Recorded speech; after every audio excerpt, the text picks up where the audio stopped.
It's been decades since the last manned moon landing, Apollo 17, which happened in December 1972. Isn't it time we thought about going back to our dusty satellite, and maybe even staying there? NASA has made a promise on this subject. They're preparing to send astronauts on the moon again, perhaps by 2025. This will all happen through a program called Artemis. It's also going to include the first woman ever to experience the lunar surface. Now you might ask, why haven't we done this already? One former NASA administrator said something interesting on the subject. It's not because of scientific or technological issues. Problem was that the potential projects took too long and were just too costly. You see, space travel, especially when it involves humans, isn't easy on the pockets. It's true that, in recent years, NASA had budgets of billions of dollars. Sure sounds like enough money, right? Well, not when you check out their to-do list. That's because they have to consider everything. From telescopes and giant rocket projects to missions also targeting the Sun, Jupiter, Mars, and beyond. When you look at it this way, NASA needs to be very good at budgeting to achieve all those goals. It's not just because of finances, though. The moon itself is quite problematic. It poses real dangers that cannot be taken lightly. For starters, its surface is filled with craters and boulders that aren't easy to land on. Then, there is the moon dust, or regolith, if you'd like to call it by its scientific name. It was created over many years by meteorite impacts. It's extremely harsh and sticks to everything. It can potentially damage spacesuits, vehicles, and systems quite quickly. Also, dealing with the lunar habitat isn't a walk in the park either. The moon has no protective atmosphere. What this means is that for 14 days at a time, the lunar surface is faced with harsh rays from the sun. That period is followed by another 2 weeks of total darkness. All these changes create extreme temperatures, which us humans are not really accustomed to. There are solutions, don't worry. NASA is working on dust and sun-resistant spacesuits and vehicles. They're even developing a system that might supply electricity during those lunar nights. What's even more interesting about this system is it could come in handy on Mars too, once we get there. NASA also needs to draw in really smart people for its projects. Think about it. The average age of the people working for the mission control for Apollo 13 was just 26 years old. And these people had already been part of numerous missions by that time, which means they'd had considerable experience from a very young age. But here's where other individuals can help too. In recent years, it wasn't just NASA who's been working tirelessly to revolutionize space travel. There are many successful people out there with enough resources to join in on these efforts. Some are developing new types of rockets that can land on the moon too. In total, NASA landed 12 people on our satellite. It's definitely one of the most awesome moments in its history, if not the best. And those astronauts did amazing things up there. They brought back rocks, took snapshots, did science experiments, and even left flags behind. These were all important moments of the Apollo missions, but they weren't meant to create a safe place for humans on the moon. Scientists have had this idea of a lunar space station for a long time now. It's only logical. After all, it's just a 3-day trip from Earth. It means we can, technically, afford to make little mistakes here and there, without messing up the whole project. Plus, we'd learn so much before venturing even further into space. A moon base could provide fuel for deep space missions. We could also build telescopes up there, and launch them way easier in space. It could also help us in another important project. Figure out how to make Mars habitable too. Not to mention, a lunar space station would help us learn more about the moon's origin. Who knows, it could even bring in some money because of all that fun, exciting lunar tourism. Either way, the Apollo moon program took a lot of work. For starters, let's look at the sheer number of people involved. Around 400,000, from every corner of the states. Not everything was picture perfect, tough. There were two main unfortunate events. Firstly, a fire mishap at the launch pad of Apollo 1. Secondly, an oxygen tank decided to throw a tantrum on Apollo 13, causing severe issues mid-mission. An important part of the project was Saturn V. It is to this day the most powerful rocket flown successfully, being 36 stories high. Still finding it hard to picture? This rocket stood twice as tall as Niagara Falls. Thanks to Saturn V, NASA successfully completed 13 missions. This included chauffeuring 24 astronauts towards the moon, with half of them even having a little walk on its surface. The existing rockets and space shuttles can't go beyond low Earth orbit. In simpler terms, they can't reach the moon with all the gadgets astronauts need to thrive. Current space vehicles are just not capable of carrying that load, at least not since the Apollo missions happened. Regardless, we did make a lot of progress on Earth and are ready to send astronauts to our satellite pretty soon. Here's where the Artemis project comes in. It's a program overseen by NASA. And to make sure it all goes well, NASA previously launched Orion, a spacecraft with no crew on board to orbit the moon and return to Earth. Think of it as an automated test drive. Before we actually send people out there again, we need to make sure all the devices work properly. One day, Orion will be the vehicle that will take astronauts to the moon again. It features a launch abort system to keep astronauts safe in case something bad happens during launch. It also has a service module, which is the powerhouse that fuels and propels Orion and keeps astronauts alive with water, oxygen, power, and temperature control. All these future projects make one wonder, what will life on the moon be like anyway? We can only use our imagination for now. Some say we'll be living in homes straight out of a fairy tale, something like a cozy hobbit hole. Living underground on the moon might be a must. That's due to the scorching temperatures and the lack of oxygen. If you add meteorite threats and the non-stop radiation, it's no wonder we can't just walk on its surface. What about transportation? Big and small companies alike are trying to create the ideal moon ride. If current estimations are current, one type of moon taxi will take off as soon as 2024. Unlike our current rockets, these space taxis won't have to deal with the harsh conditions of re-entering Earth's atmosphere. It will be easier for them to make multiple round trips. To support our lunar living, we'll need to have a special area for space taxis to safely take off and land. Think of it as a landing pad on a firm, flat stretch of moon surface, protected by walls to shield against moon dust. Moving around on the moon's surface will be made easier too.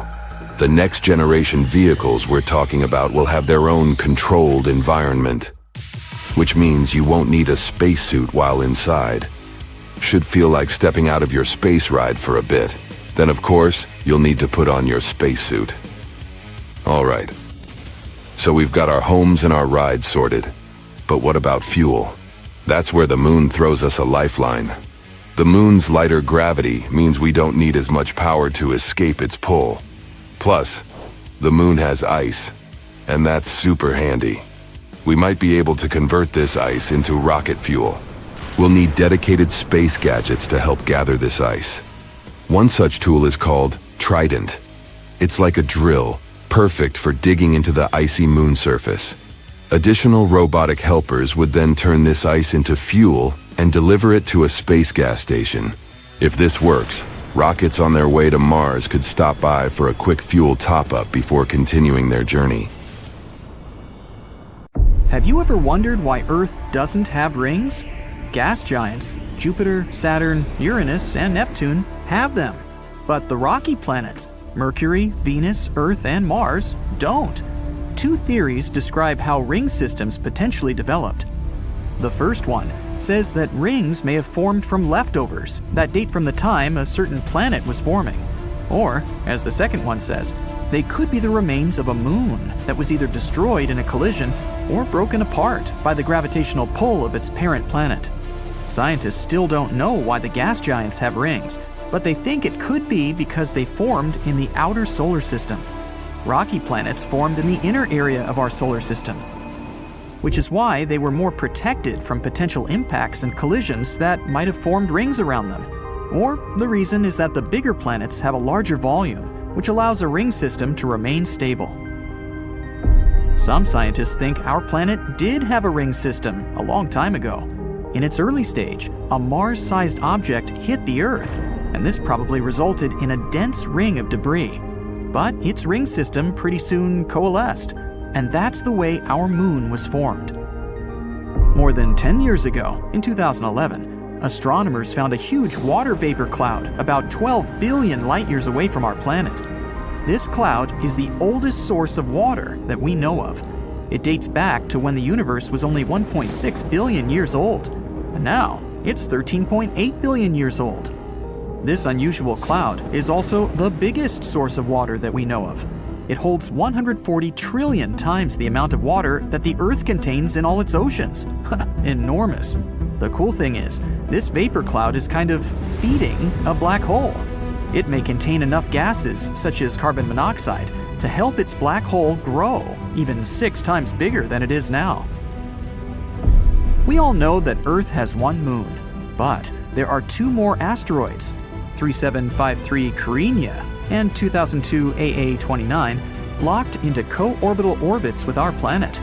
The first one doesn't really circle around the Earth, but has some sort of a synchronized orbit with the planet, which is why it looks like it's following the Earth in a stable orbit, while in reality, it has its own specific path around the Sun. The other one, 2002 AA29, follows a horseshoe orbit around our planet. Its specific path brings the asteroid closer to us every 95 years. You'd expect Neptune to be an extremely cold and dark place. After all, it's an ice giant 2.8 billion miles away from the Sun. There's not too much sunlight there. So noon on Neptune is similar to twilight on our planet. But this ice giant appears to be creating its own heat. To be precise, 2.6 times more heat than it gets from the Sun. This probably has to do with all the pressure near the planet's core. It builds and releases hydrogen, which keeps Neptune's center at a crazy temperature of 9,300 degrees Fahrenheit. But its atmosphere is still quite chilly. It ranges from about negative 240 degrees Fahrenheit to negative 330 degrees Fahrenheit. What shape do you think of when someone mentions storms? Probably long ovals of hurricanes and conical tornadoes. But that's something we see on Earth. At Saturn's North Pole, a storm has been raging for at least the past 40 years, and it has a hexagonal shape. Such a weird shape probably has something to do with Saturn's turbulent gas, or maybe even with zonal jets that extend many miles down into a region of extremely high pressure. Have you ever wondered why planets don't twinkle while stars do? The thing is, if you were out there in space, you wouldn't see them twinkling at all. The reason we see stars twinkling is because of Earth's atmosphere. The pin-sized light coming from a star hits the atmosphere. The atmosphere then refracts it, which sends the light skittering off in a zigzag. That's what we perceive as the twinkle. Planets appear much bigger to us than just pinpoints. And yes, their light zigs and zags after hitting the atmosphere too. But those motions cancel each other out, which is why we don't see twinkling, but only a steady glow. In some regions, you can expect big changes in temperature. For example, in Montana, where in a single day, temperatures went from negative 54 degrees Fahrenheit to 45 degrees Fahrenheit. Yeah, sounds like a lot, but it's still nothing compared to Mercury, where temperatures tend to vary over 1,000 degrees Fahrenheit in a single day. They start out at negative 280 degrees Fahrenheit at night, and eventually go up to 800 degrees Fahrenheit during the daytime. Picture a wardrobe you'd need to prepare for a single 24-hour visit to Mercury. Why doesn't the atmosphere of our home planet vanish and disappear into the vacuum of space? Even though we can't see them, the gas and vapor molecules that our atmosphere consists of all have mass. As such, all of these molecules feel the gravitational pull of the Earth, just like we do. They could escape, true, if they had enough energy. For instance, if our planet was closer to the Sun, the atmosphere would be hotter, and its molecules could get away easier. But the Earth, fortunately, is just at the right distance from the Sun and has exactly enough mass to keep its atmosphere in the same place. When you think of volcanoes, you probably picture hot molten lava coming out of them. At least, that's how it works on Earth. But in space, volcanoes can spew methane, water, or even ammonia. Up there, a volcano can also spew specific materials that freeze as they erupt. Then they turn into frozen vapor and some sort of volcanic snow. It's a common thing on Jupiter's moons Europa and Io, also on Pluto and Saturn's moon Titan. They're called cryovolcanoes, and Io has extremely active ones. Over there, you'd see hundreds of vents with plumes of frozen vapor that tend to extend about 250 miles. And NASA vehicles have even captured some erupting in real time. Bam! Planets, moons, asteroids, comets, and stars, they can all collide. And galaxies too. Our galaxy, the Milky Way, is 2.5 million light-years away from Andromeda, our closest galactic neighbor. Astronomers believe the Milky Way is on a collision course that will destroy both galaxies in the distant future. Or at least, galaxies as we know them. The two galaxies are going faster and faster toward each other at a rapid clip, 250,000 miles per hour. It will be chaotic, and many planets and stars won't survive the collision. Eventually, these two massive entities will merge and turn into a completely new, unrecognizable galaxy. But here's a small comfort. Scientists assume this is not scheduled to happen for another 4 billion years.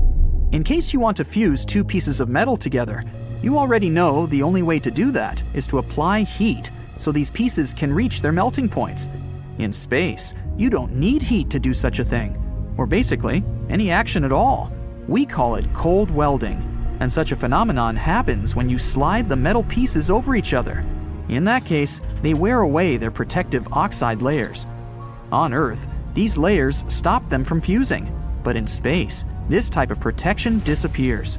That's why the electrons from one piece of metal just flow into the other piece.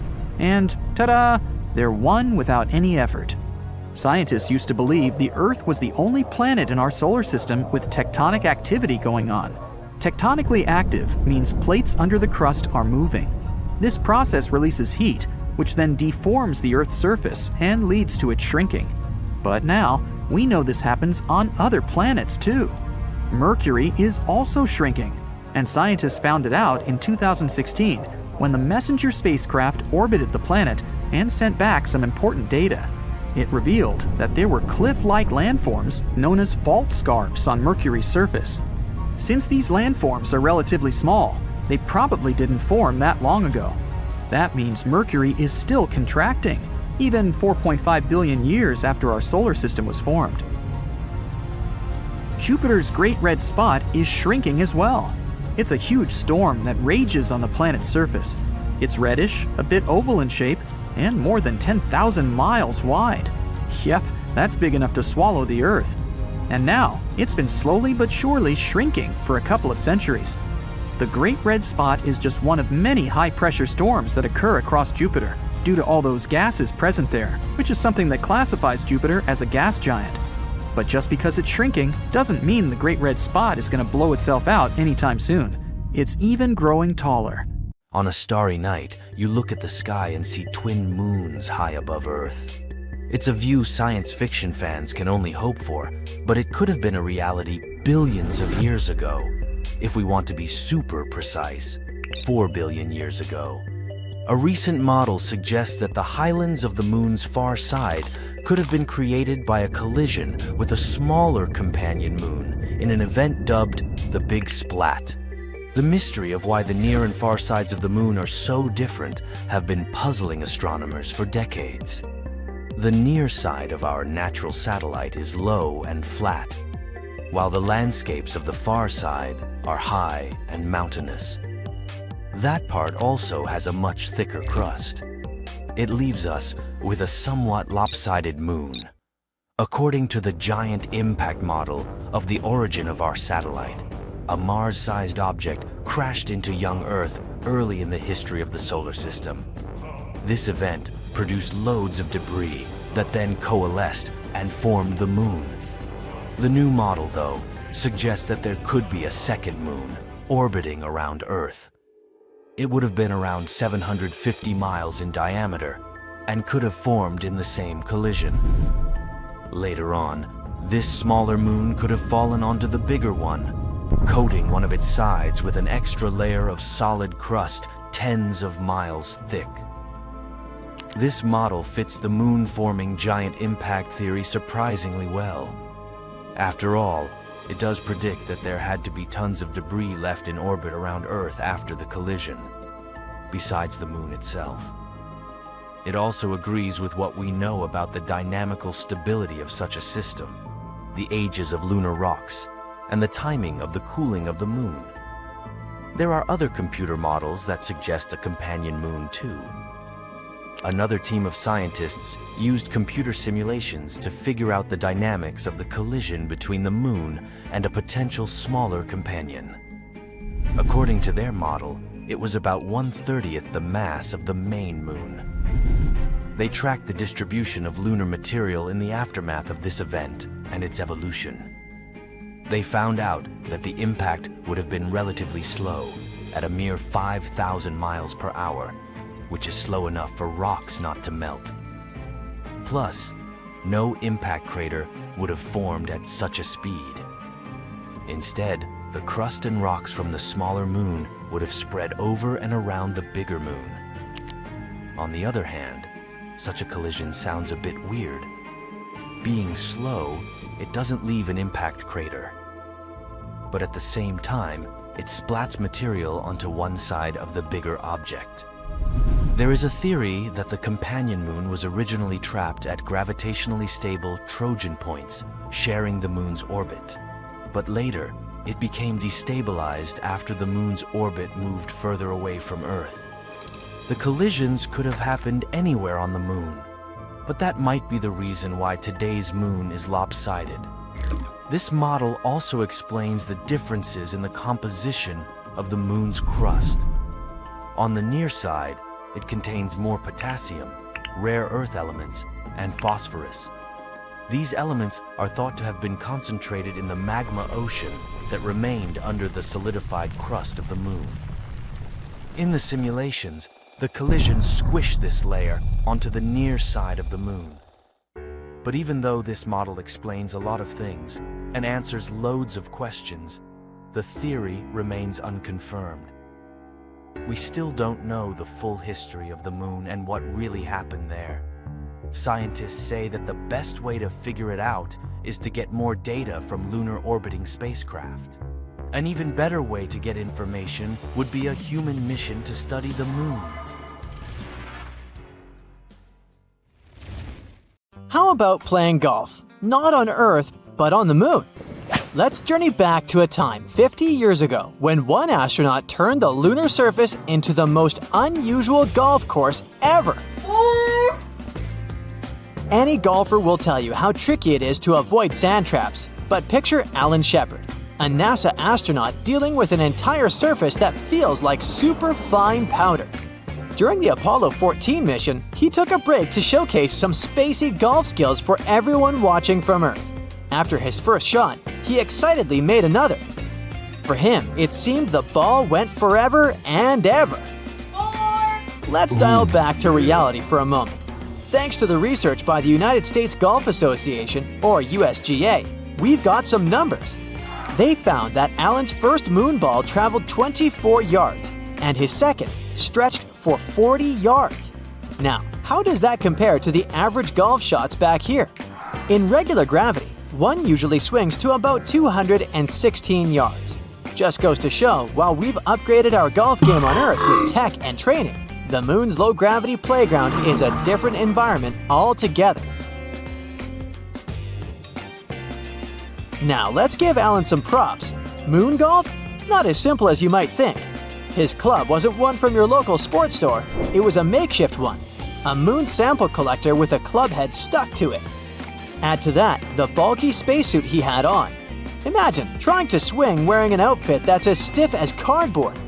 With all that gear, Alan could only muster a one-handed swing. Care to have a similar experience? Well, you might not be able to play golf on the moon anytime soon, but you can give it a shot underwater. Some say the conditions are similar. Here's where it gets even more interesting. The USGA didn't just take Alan's word on where the balls landed. They wanted to investigate. For starters, they used ultra-clear footage of the Apollo 14 mission. They also used some sharp images from NASA's special moon camera, launched in 2009. Using this imagery, they mapped out the journey of those two golf balls. Alan loved his unique golf club so much, he wanted to bring it back home. No big deal, right? Well, you see, in those days, astronauts would leave behind unnecessary items to make space for moon rocks. But not this club. So during the 70s, this interstellar golf club found a new home at the USGA Museum in New Jersey. Unlike regular golf clubs, this one had a twist. It was crafted from aluminum and Teflon. It was built to fold and fit snugly within the tight spaces of the lunar lander. How did this whole moon golf idea even pop up? Well, in 1970, golf legend Bob Hope paid a visit to NASA. Inspired by Hope's love for golf, an idea came into Shepard's head: moon golf. To turn his dream into reality, he collaborated with a golf professional and NASA's tech specialists. Together, they crafted a club that met NASA's strict safety norms.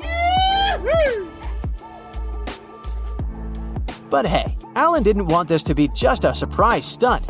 Remember, traveling to the moon required very strict protocols. They couldn't just randomly have a picnic up there, you know? So, Alan made sure NASA officials agreed with this impromptu game of golf. They were initially skeptical, but eventually gave the green light after Alan passionately laid out his plan. He also promised he'd start playing if everything went smoothly on the mission. Determined to make it perfect, Alan prepped like a champ. The story goes that he'd put on his hefty spacesuit and sneak off to secret spots so he could practice. Decades later, he'd still be reflecting on his lunar escapade. He was the only golfer to ever swing on the moon. It's not just golf balls that astronauts left behind on their trips. There were actually a lot of objects left on the moon between 1969 and 1972, the year of the last moon landing. Each time you gaze up at the moon, remember that there's a cute family photo up there, some huge science gadgets, a small statue, a bunch of, well, human waste bags, and yes, some American flags. Years have passed by, and yes, technically those items are still hanging out there, though they've probably seen better days because of the harsh conditions on the moon. Some items had a special place in the astronauts' hearts and were meant to stay on the moon. But hey, leaving some stuff behind also meant they could bring back moon samples. You know the feeling. It's like when you need to make room in your suitcase for souvenirs when you're finishing a vacation. Does NASA have a complete list of things they left on the moon? Well, not really. In fact, one team tried to create a record of some of the items and reached an amazing list of 106 left there from the Apollo 11 mission alone. And that's not counting Neil Armstrong and Buzz Aldrin's famous footprints.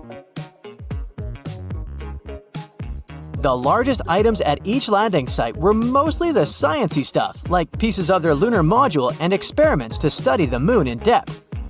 Then there were some beautiful tokens, like Apollo 11's plaque and a special disc with messages from leaders around the world. Some say the astronauts also took medals to remember some heroic cosmonauts, and they even left a gold olive branch, an age-old symbol of peace.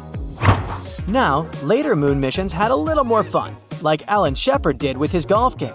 But the award for the most heartwarming moment goes to Charlie Duke. During the Apollo 16 mission, he left a picture of his family up there. It's like he wanted them to be a part of the adventure. Although, a heads up, those photos probably didn't age well because of the moon's high exposure to the sun's radiation. There might just be an art museum up there on our satellite too. Let me explain. There's this tiny little art piece called the Moon Museum. It's a ceramic chip about the size of your nail, and it was crafted by an artist named Forrest Myers. This tiny object showcases miniature artworks from 6 talented people.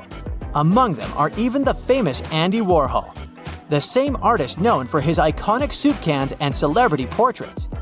Forrest Myers said he wanted his mini museum to be on the moon, but there was a problem. NASA officials weren't exactly on board with the idea. However, Myers shared with the press that he handed over this art chip to an engineer working on the Apollo 12 mission. According to Myers, this engineer secretly tucked the Moon Museum onto a leg of the lunar lander. In case you haven't figured it out yet, these lunar landers don't come back to Earth after their mission. Take this with a grain of salt though, as NASA has never confirmed this story. You might wonder, why did they leave all these things? Sometimes it was about making a statement. Other times, it was purely practical. At one point, it was mentioned that during the Apollo 11 mission, for example, a decision needed to be made. The astronauts had to quickly figure out what was essential for their trip back home. They ended up creating a cleanup spot, tossing away things they didn't need anymore. Leaving things behind on the moon isn't that different from how we leave things behind on Earth. Just like archaeologists study our ancient leftovers to learn about our ancestors. The stuff on the moon gives us insights about those incredible lunar missions. Some things they left had done their job, like the pole for the flag or the camera they used to broadcast those steps on the moon. Even the tools astronauts used to collect samples were left because they had more precious cargo to bring back – moon rocks. When it comes to the current state of all these items, scientists are not entirely sure. We do know that NASA's Moon Observer has spotted some of their shadows. They're still up there. The official gear was built to resist, so it might behave a bit better. But those personal items? They've probably seen better days. Picture this. It's a warm summer evening. You're a tired adventurer traveling through the Grand Canyon. Suddenly, you stumble upon a place that seems straight out of a sci-fi movie. The Cinder Hills Off-Highway Vehicle Area in northern Arizona. With its cinder cones and craters, the landscape resembles a mishmash of a volcanic eruption and a meteor strike. But this unique terrain was actually a result of the ingenious efforts of the United States Geological Survey and NASA. They painstakingly recreated a part of the moon's Sea of Tranquility, a smooth landing spot for Apollo 11 in 1969. Sounds amazing, doesn't it? Well, what if I told you that there are many fantastic destinations like that here on Earth?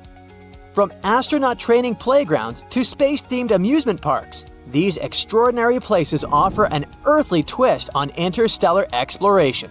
So let's take a look at some of them. First, Arizona's Bonito Lava Flow. Just a short distance away from the Cinder Hills, you'll find the Sunset Crater Volcano National Monument. It was actually used as a training site for astronauts. Back in the groovy 1970s, Commander Gene Cernan and geologist Jack Schmitt practiced here before their epic Apollo 17 mission. Their goal was to discover signs of volcanic activity on the moon. To prepare for their lunar voyage, the two brave astronauts explored the rugged Bonito Lava Flow along with the surrounding cinder fields and cones. They tested their equipment and practiced some awesome geological survey techniques. During their first spacewalk, or as astronauts like to call it, extravehicular activity, they mostly found breccias. Those are rocks formed by meteorite impacts that created the moon's mountains. But halfway through their second adventure, Schmitt couldn't contain his excitement when he stumbled upon something extraordinary: orange soil. Turns out, they had discovered traces of volcanic glass. The prevailing theory was that billions of years ago, the moon was a wild and fiery place. Lava on there burst from its low-gravity surface, shooting high into the sky before showering down as tiny grains of mesmerizing orange glass. Fast forward to today, and you have the chance to explore the amazing Sunset Crater Volcano National Monument. It's a fantastic way to get a taste of the lunar environment that once fooled astronauts into thinking they were on the moon. Next, get ready to witness the coolest meteor shower in Arizona. Picture this. 50,000 years ago, a ginormous meteor, about 150 feet wide, decided to make a grand entrance into our atmosphere. It zoomed in at a staggering speed of 26,000 miles per hour. When it finally crashed into Arizona, it created an incredible crater that's 3/4 of a mile wide and a whopping 700 feet deep. And now, here is the meteor crater, the ultimate meteor impact site on Earth. Fast forward to today, and you have the awesome Barringer Space Museum sitting right on the edge of the crater. You can soak in the incredible views from various viewpoints. You can even take a guided tour along the rim. Step inside the museum and you'll learn all about how this epic crater came to be and explore meteor impacts from around the world. Oh, and don't forget to check out the star of the show, the Holzinger meteorite. It's the largest piece ever found from the meteor that crashed and created this crater. It's a close encounter you won't want to miss. But let's move on to New Mexico. This state is making some serious space history. In May 2021, it became the third place in the entire United States to send people into space, following in the footsteps of Florida and California. And the epicenter of all this excitement is none other than New Mexico's very own Spaceport America. In 2021, Richard Branson became one of the passengers on the very first commercial spaceflight ever. And guess where it launched from and landed? Yep, this spaceport. It's the new home of groundbreaking space tourism. You can visit it and get a first-hand look at all the space magic happening there. Just head to the Spaceport America Visitor Center in the nearby town of Truth or Consequences and join one of their super popular guided tours. Depending on what's going on at the spaceport, the tour will take you to incredible places like the Operations Center, the fire station, and even the runway and hangar, where you might catch a glimpse of the incredible Virgin Galactic space planes. Sounds like a great adventure. Next, we'll move to Pittsburgh. A brand new museum called the Moonshot Museum opened its doors in late 2022. They're super hyped about NASA's upcoming return to the moon with the amazing Artemis program. But here's what sets this museum apart. It's actually located in the same building as Astrobotic Technology, an aerospace company. And they have a special treat for you. Imagine this. There's a wall of windows that lets you peek right into the Astrobotic workshop. It's like having a VIP pass to see the magic happening right before your eyes. Just a few feet away, you'll spot technicians and engineers hard at work, building and testing robotic spacecraft. These incredible machines are directly involved in supporting the Artemis missions. One exciting project they're currently working on is the Griffin lander. This mighty lander will touch down on the moon's surface and deliver the Artemis rover Viper, who will embark on a thrilling quest to search for frozen water. Talk about an important mission. What's even cooler is that these robotic sidekicks, unlike in the past with programs like Apollo, are going to play an even bigger role in future human exploration beyond Earth's orbit. They'll scout out landing sites, set up infrastructure for lunar bases, and so much more. Isn't that awesome? The Moonshot Museum hopes that this glimpse into the workings of a real-life clean room will ignite a spark of curiosity and passion for space exploration. They want young visitors to dream big and maybe even consider a career in the space industry one day. The next generation of space explorers might just be inspired right here, in this very museum. So make sure to swing by and get a front row seat to the space action. And finally, get ready for the rocket show in Virginia. There's this super cool place called NASA's Wallops Flight Facility. It's situated on a groovy island just off the coast of Delmarva Peninsula. And it's not your ordinary airfield. It's an action-packed flight test spot and a rocket launch site. Since 1945, Wallops has witnessed thousands of incredible rocket launches. It was also the stage for 2 historic test flights during Project Mercury, starring 2 very special astronauts, monkeys named Sam and Miss Sam. Sam and Miss Sam strapped themselves into a capsule perched atop a Little Joe rocket. In December 1959, Sam embarked on an epic adventure, soaring to an altitude of 55 miles, right near the edge of space. And a month later, it was Miss Sam's turn to shine. She tested the launch escape system's capabilities, proving that it's possible to safely bail out if something goes wrong. Both brave monkeys landed like pros in the mighty Atlantic Ocean and were rescued by helicopters. Their successful missions paved the way for NASA's first human launches in 1961. Fast forward to today, and Wallops has a visitor center where you can geek out on all the awesome stuff happening there. You'll find exhibits that showcase the facility's incredible efforts, like resupplying astronauts aboard the International Space Station. And you can actually catch a live rocket launch from the center's rooftop or bleacher viewing areas. The best part? It's absolutely free. So pack your astronaut gear, grab your binoculars, and head over to that place.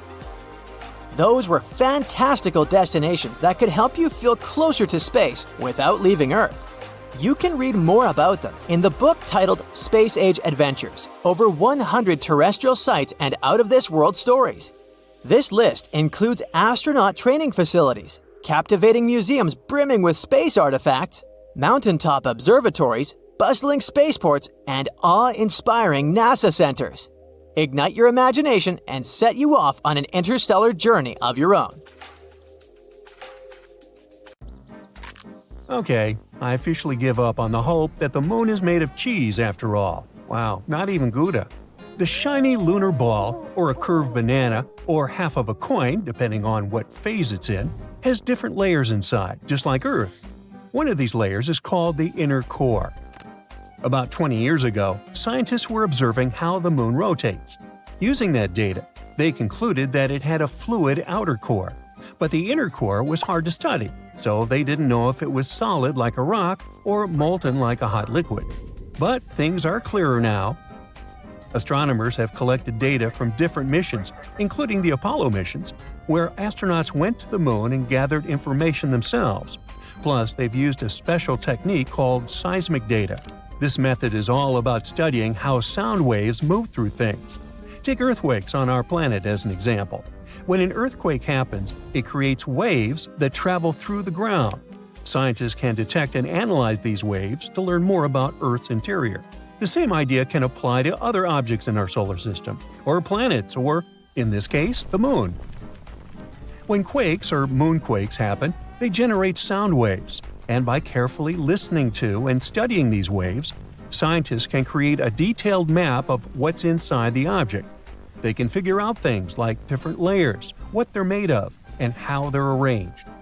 To check the moon's deep interior, scientists also use something called laser ranging.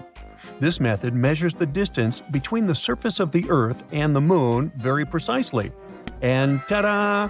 Our natural satellite's inner core is a dense, solid ball made of iron, just like Earth's. It's about 310 miles wide, which is nearly 15% the size of the entire moon. Researchers also have stumbled upon evidence that supports the theory that the layer between the moon's surface and its core, called the mantle, has been moving around as the moon evolved over time. This movement is something we call lunar mantle overturn, and it could explain why we find elements rich in iron on the lunar surface. Mantle material ends up being carried upward, and the volcanic rock remains in the moon's crust. Some of the materials in this rock were too dense, like me, so they just sank back through the lighter crust material all the way to the core mantle boundary. It's like a cycle where the moon's mantle material goes up during volcanic activity, carries iron-rich elements to the surface, and then sinks back down. There's another mystery scientists have been trying to solve.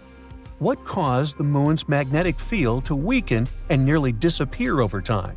It seems that now that we know about the iron core and the global mantle overturn, we might get some more answers about the moon's magnetic field. Knowing what the inner core is like can help us better understand the moon's history as well as the history of our entire solar system. Now, one of the theories that's widely accepted about the origin of the moon says there was a massive collision between Earth in its early stages and another mysterious object in our solar system. It's called the Large Impact Theory, and this collision was so strong it ripped off a big chunk of the primitive molten Earth. I mean, not so big compared to what's left. If you put a US nickel next to a green pea, you get a good idea of how big our planet is compared to the Moon. Now, this chunk was set into orbit around our planet, and this might have happened about 95 million years after our solar system formed. The object that collided with Earth could have been about 10% the mass of our home planet and roughly the size of Mars. Well, it makes sense. Earth and the Moon do have similar compositions after all. Of course, there are other ideas about how the Moon formed. One says that the gravitational force of our planet captured it. This means that the Moon was just an object innocently passing by when suddenly it got attracted and pulled into Earth's orbit. There's even a hypothesis that Earth stole the Moon from Venus. Ooh. In that case, the Moon shouldn't complain. I guess the view is way better here. So yeah, the Moon and Earth are similar when it comes to rocks and some minerals. But the Moon doesn't have the same atmosphere as our planet. Its atmosphere is thin and consists of some weird gases that include potassium and sodium, which is not something you can find in the atmosphere of Mars, Venus, or Earth. And the rocks on the Moon don't contain water. But that doesn't mean there's no water at all up there. A long time ago, in the 17th century, astronomers saw large dark spots on the Moon's surface. One of these astronomers thought these spots looked like oceans, and he called them maria, which means seas in Latin. Other astronomers also made maps of the Moon, and they used the term maria to describe these dark spots. For example, Mare Tranquillitatis translates to Sea of Tranquility, where Apollo 11 made its touchdown. But it seems those dark spots are not actually oceans. They are plains made of hardened lava that erupted long ago. These volcanic eruptions left behind smooth flat areas called basalt plains. In the late 1800s, one sky watcher studied the Moon and found it didn't have an atmosphere. Without an atmosphere, there are no clouds and no air to keep water from evaporating. So scientists thought that any water on the Moon would just disappear right away. They believed the Moon was totally dry. But then, in 1961, one physicist had a different idea. He pointed out there could be water on the Moon in special areas called permanently shadowed regions. These are spots on the Moon where the sun doesn't shine, so they stay dark all the time. Water ice could exist in these dark areas because they're extremely cold and the ice wouldn't evaporate. But when astronauts from the Apollo missions went to the Moon, they brought back soil samples, and scientists found no signs of water in them. So everyone went back to thinking that the Moon was completely dry. In the 90s, NASA focused on these shadowed craters and found high concentrations of hydrogen, which meant there could be ice at the Moon's poles. They still weren't certain, so they kept digging and after a while found hydrogen trapped inside tiny beads of volcanic glass. Since there are no active volcanoes on the Moon today, which means water probably was present on the Moon when these volcanoes erupted long ago. Plus, there could be way more water back in the early days of our Moon. In 2020, NASA's SOFIA mission showed us what we'd been looking for a really long time. There is water on the Moon after all. It turns out the water is hidden within the grains of lunar dust or sticking to the surface in the sunlit areas of the Moon. So there are no oceans like we have on Earth, but at least there's something. The question remains, how did water even get there?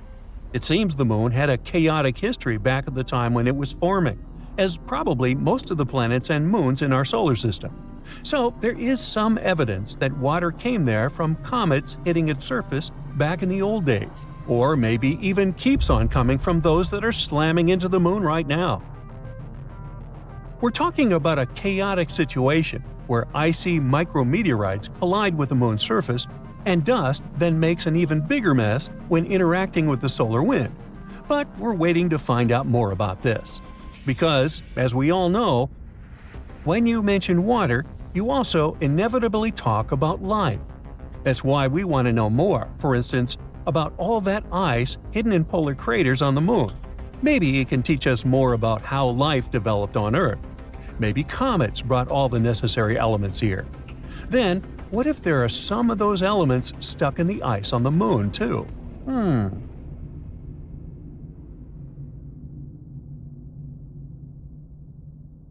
You know how it all started 13.8 billion years ago with the Big Bang? Bam! No, wait, I can do better. No, never mind. And the universe has been expanding ever since. At its young age, it was all made of gas, mostly helium and hydrogen. For billions of years, the gas has expanded and cooled down. Meanwhile, galaxies, stars, and other mysterious things in space we try to explore today formed because of gravitational forces. And in that chaos, just like in middle school, about 4.6 billion years ago, our magnificent planet was born too. It all started as a disk of gas and dust that orbited the young sun, just the same way it was with the rest of the planets in our solar system. This disk consisted of dust particles of different sizes and gas. They were circling the sun at different speeds and in orbits that weren't stable and predictable. They were bumping into each other all the time. These particles grew from very small grains of dust into boulders, then later into bigger objects called planetesimals that had a range from miles to hundreds of miles in diameter. And these planetesimals that were orbiting the sun within the disk had gravitational force strong enough to pull other objects from the neighborhood out of their orbits and collide with them. As they were constantly hitting each other, they got bigger and bigger until some got to the size of thousands of miles in diameter. That's nearly the size of Mars and the Moon. We know these things because of meteorites. They come from different places all over our solar system and bring all kinds of materials to our planet, giving us something cool to study and learn about our solar system and how it formed. These materials include very small pieces of dust and rock that have gone through the chaos and survived those rough times even before the planets were created. Meteorites also brought pieces of asteroids and planetesimals left behind after the planet-forming process ended. As these objects were forming, some radioactive elements were left trapped inside the minerals that, again, were part of them.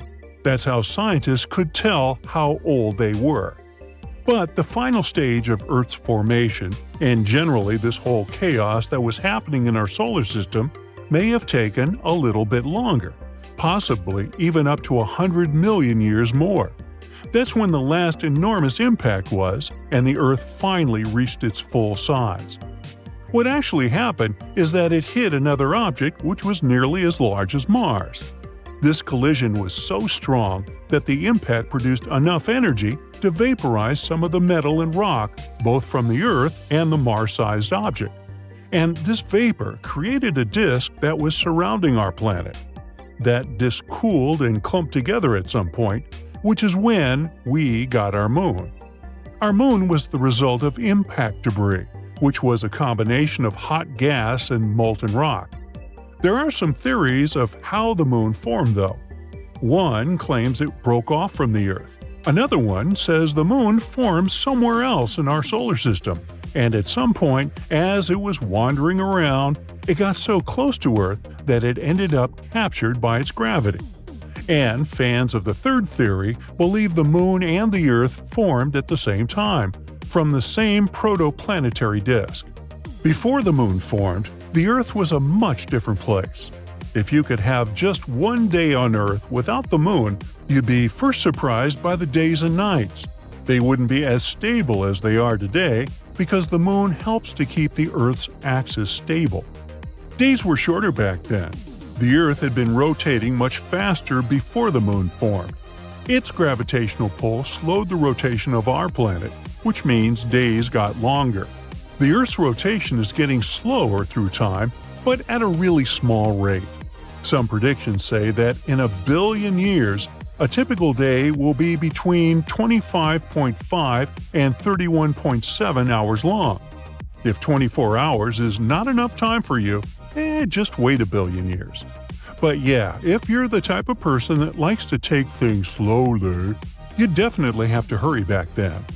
Although there weren't many things you could do back then, than to fill your time, besides, sailing across the hot lava, collecting rocks, or hoping not to get hit in the head by some fierce meteorite falling onto our planet. Ow! But if you were patient enough, maybe you'd see something really cool: water coming onto our planet for the first time. There was a rain of fiery meteors coming from the sky, and they kept slamming into our young Earth.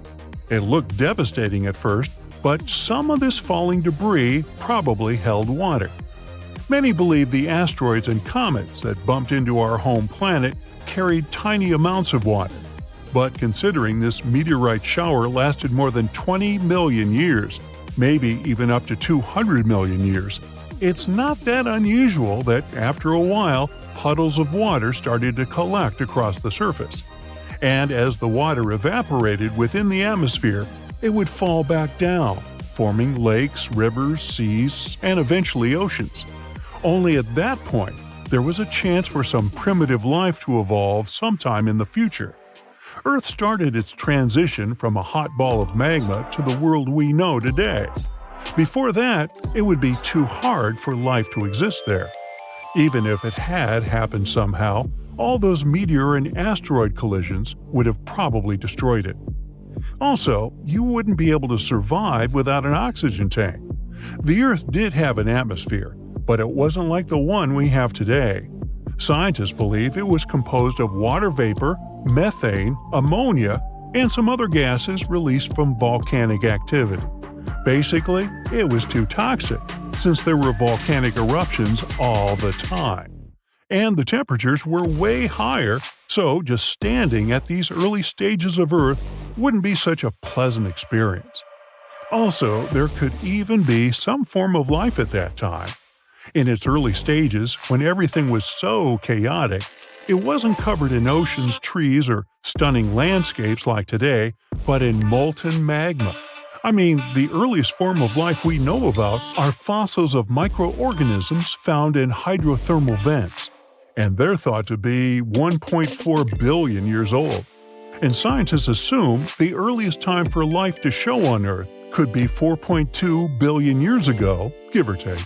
So, with the right equipment, you could even see some single-celled organisms like bacteria somewhere across our chaotic planet, even before the moon was there.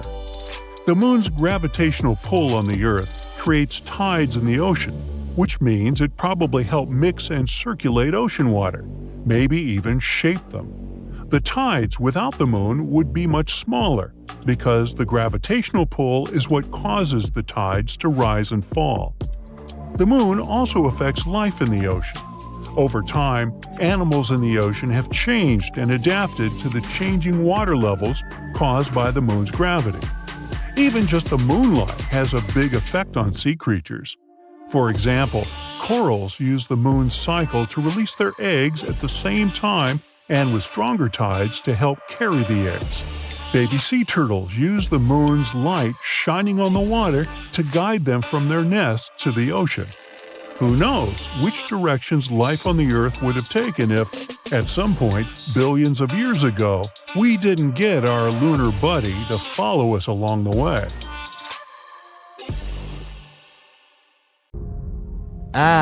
Well-deserved vacay, finally. This time you're off to see something new. It's an ocean on one of the Uranus's moons. Alright, just kidding. This destination is not a vacation spot yet. But yeah, there are definitely some impressive oceans out there. Hey, don't say you thought oceans can only be found on Earth. But before diving into Uranus Moon's oceans, let's talk about Uranus itself first. The 7th planet from the Sun, and the coolest cat in the solar system. It's got 27 moons, and 4 of them might technically have oceans. That's more than most people have friends. All these moons are like Uranus's mini-me's. They tilt at the same crazy angle as their parent planet, 98 degrees to be exact. And Uranus is so unique that it orbits the Sun on its side. That means its equator is almost at a right angle to its orbit. Talk about rebellious. But why is Uranus like this? Well, some astronomers reckon it's because it got knocked on its side by a massive collision with another planet. And that impact might have actually created Uranus's moons. Fun fact, Those moons have pretty particular names. Instead of mythical figures, most of them are named after Shakespearean characters. I mean, who needs Zeus when you've got Juliet and Desdemona? Discovering these moons isn't easy. They're super dark and located billions of miles away from the sun. It's like trying to find a needle in a haystack, except the needle is smaller than your pinky finger.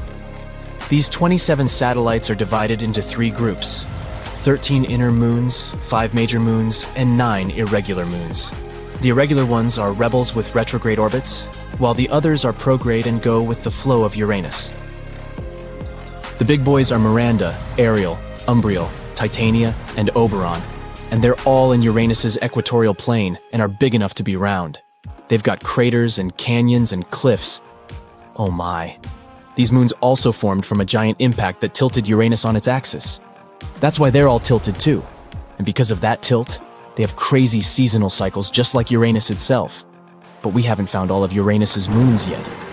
The little irregular ones are sneaky and hard to detect, so who knows how many more there could be. But let's talk about the really cool stuff, what these moons are made of. We're not entirely sure, but we think they're made of rock and ice.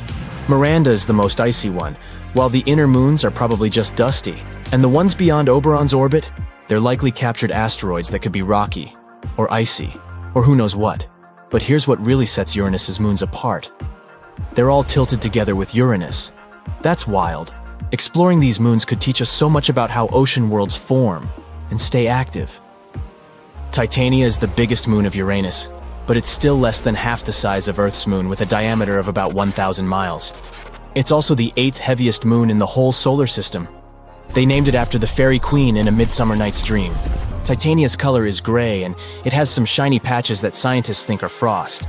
It's made up of a mix of ice and rock, just like all the other moons close to Uranus. Oberon is the next biggest moon of Uranus, named after the fairy king in Shakespeare's play. It's almost the same size as Titania, and also has a half-ice/half rock composition. But Oberon's surface is way more cratered than the other Uranian moons. Umbriel and Ariel are the 3rd and 4th largest moons of Uranus, with diameters of 726 miles and 718 miles respectively. Umbriel is named after a bad spirit in an old poem, and it's the darkest of all Uranus's big moons. It only reflects 16% of the light that hits it. Scientists don't know why it's so dark, but they think a bright ring around a crater might be caused by frost deposits. Ariel is the brightest of all Uranus's big moons, and it reflects over 1/3 of the light that hits it. It's named after characters in both Pope's poem and Shakespeare's play. Ariel looks like the youngest moon because it only has a few small craters from recent collisions. Miranda is the smallest of all these big moons with a diameter of about 292 miles. NASA says it looks like it's made up of parts from different bodies, like a Frankenstein's monster. Miranda has 3 big features called coronae that are unique to it. They're lightly cratered with ridges and valleys, and they're separated from older and more heavily cratered parts of Miranda by sharp boundaries. It also has giant canyons that are up to 12 times deeper than the Grand Canyon. Scientists don't know why Miranda has such different features, but one theory is that it got smashed apart by a huge collision and then put back together all wonky. All these big Uranian moons are stuck facing Uranus all the time, just like Earth's moon. Uranus has got some seriously dope features, but the ring system is where it's at. And get this, the ice giant's moons actually have a hand in shaping those rings. Uranus has 13 inner moons and 13 faint rings, and they're all connected like one big cosmic family. Cordelia and Ophelia are like the guardians of the outermost ring, Epsilon. These 2 shepherd moons keep all the particles together, with Cordelia being the closest to Uranus's surface. But here's the kicker. There are at least 8 other tiny satellites hanging around in that area, making things super crowded. NASA is still scratching their heads trying to figure out how they don't all crash into each other. The inner moons are half ice and half rock, but we don't know much about the outer ones. NASA thinks they might just be asteroids that got caught up in Uranus's gravitational pull. Either way, Uranus and its moon squad are definitely out of this world.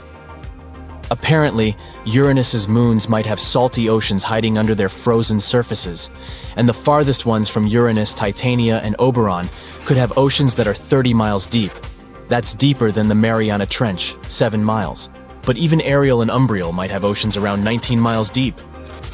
NASA used some fancy computer modeling and revisited data from their Voyager 2 spacecraft, launched way back in 1977, to figure out the makeup and structure of these moons. They found that Titania is huge enough to keep its internal heat and prevent its ocean from freezing. But get this, the other moons might have a chance at having warm oceans too. The researchers discovered potential sources of heat in the moon's rocky mantles that could release hot liquid and keep the oceans warm. And guess what? The oceans might even be warm enough to theoretically support life. The study also found that chlorides and ammonia are likely abundant in the oceans of these moons. Ammonia acts as antifreeze, and salts in the water could also help maintain the ocean's temperature. Now you might be thinking, how can these icy moons have liquid water? Well, turns out their internal heat and some chemicals could make it happen. For example, a study revealed that chlorides and ammonia are likely abundant in the oceans of these moons. Ammonia acts as an antifreeze, and salts in the water could also help maintain the ocean's temperature. And if these moons really do have oceans, that means there could be other ocean worlds in our solar system and beyond. But don't get too excited. These oceans are pretty salty. About 150 grams of salt for every liter of water. That may not be saltier than Utah's Great Salt Lake, but still. As for Uranus's fifth biggest moon, Miranda, welp, it might have had an ocean at some point, but it probably froze over pretty quickly. Poor little guy. Anyway, NASA is thinking about sending a mission to Uranus to learn more about these icy giants and their moons. They're calling it the Uranus Orbiter and Probe, UOP. Sounds like a party to me. So yeah, technically there might be not 4 but even 5 oceans, but there's still much to learn and explore.